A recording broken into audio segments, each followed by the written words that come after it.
شروع اللہ کا نام لے کر جو بڑا مہربان نہایت رحم والا ہے۔ سچ مچ ہونے والی، وہ سچ مچ ہونے والی کیا ہے؟ اور تم کو کیا معلوم ہے کہ وہ سچ مچ ہونے والی کیا ہے؟ وہی کھڑکھڑانے والی جس کو سمود اور عاد دونوں نے جھٹلایا۔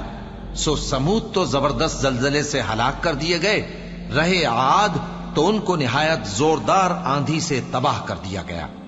اللہ نے اس کو 7 رات اور 8 دن ان پر چلائے رکھا۔ تو اے مخاطب، تو ان لوگوں کو اس میں اس طرح گرے ہوئے دیکھتا جیسے کھجوروں کے کھوکھلے تنے، پھر کیا تو ان میں سے کسی کو بھی باقی دیکھتا ہے؟ اور فرعون اور جو لوگ اس سے پہلے تھے اور وہ جو الٹی ہوئی بستیوں والے تھے، سب گناہ کے کام کرتے تھے، سو انہوں نے اپنے پروردگار کے پیغمبر کی نافرمانی کی تو اللہ نے بھی ان کو بڑا سخت پکڑا۔ جب پانی طغیانی پر آیا تو ہم نے تم لوگوں کو کشتی میں سوار کر لیا تاکہ اس کو تمہارے لیے یادگار بنائیں اور یاد رکھنے والے کان اسے یاد رکھیں۔ پھر جب سور میں ایک بار پھونک مار دی جائے گی اور زمین اور پہاڑ دونوں اٹھا لیے جائیں گے، پھر ایک بار ہی توڑ پھوڑ کر برابر کر دیے جائیں گے، تو اس روز ہو پڑنے والی یعنی قیامت ہو پڑے گی، اور آسمان پھٹ جائے گا تو وہ اس دن کمزور ہوگا، اور فرشتے اس کے کناروں پر ہوں گے، اور تمہارے پروردگار کے عرش کو اس روز 8 فرشتے اپنے اوپر اٹھائے ہوں گے۔ اس روز تم لوگ سب پیش کیے جاؤ گے اس طرح کہ تمہاری کوئی پوشیدہ بات چھپی نہ رہے گی۔ اب جس کا اعمال نامہ اس کے داہنے ہاتھ میں دیا جائے گا، وہ دوسروں سے کہے گا کہ لیجئے میرا نامہ اعمال پڑھیے، مجھے یقین تھا کہ مجھ کو میرا حساب کتاب ضرور ملے گا۔ پس وہ شخص من مانے عیش میں ہوگا، یعنی اونچے باغ میں جس کے میوے جھکے ہوئے ہوں گے۔ ان سے کہا جائے گا کہ جو اعمال تم ایام گزشتہ میں آگے بھیج چکے ہو، ان کے عوض مزے سے کھاؤ اور پیو۔ اور جس کا نامہ اعمال اس کے بائیں ہاتھ میں دیا جائے گا تو وہ کہے گا اے کاش مجھ کو میرا اعمال نامہ نہ دیا جاتا اور مجھے معلوم نہ ہوتا کہ میرا حساب کیا ہے۔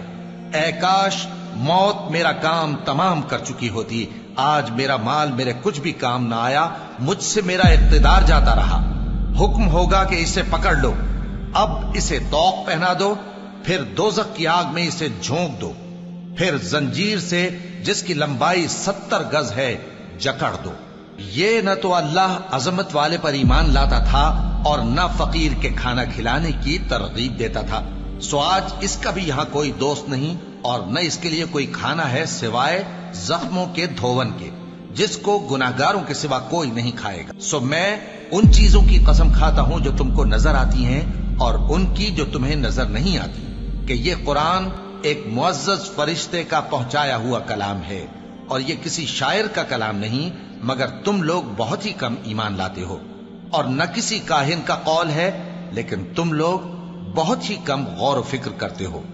یہ رب العالمین کا اتارا ہوا ہے۔ اور اگر یہ پیغمبر ہماری نسبت کوئی بات جھوٹ بنا لاتے تو ہم ان کا داہنا ہاتھ پکڑ لیتے، پھر ان کی رگے گردن کاٹ ڈالتے، پھر تم میں سے کوئی ہمیں اس سے روکنے والا نہ ہوتا۔ اور یہ کتاب تو پرہیزگاروں کے لیے نصیحت ہے، اور ہم جانتے ہیں کہ تم میں سے بعض اس کو جھٹلانے والے ہیں۔ نیز یہ کافروں کے لیے موجب حسرت ہے، اور کچھ شک نہیں کہ یہ یقین کرنے کے لائق ہے۔ سو تم اپنے پروردگار عظیم کے نام کی تسبیح کرتے رہو۔ اللہ اکبر،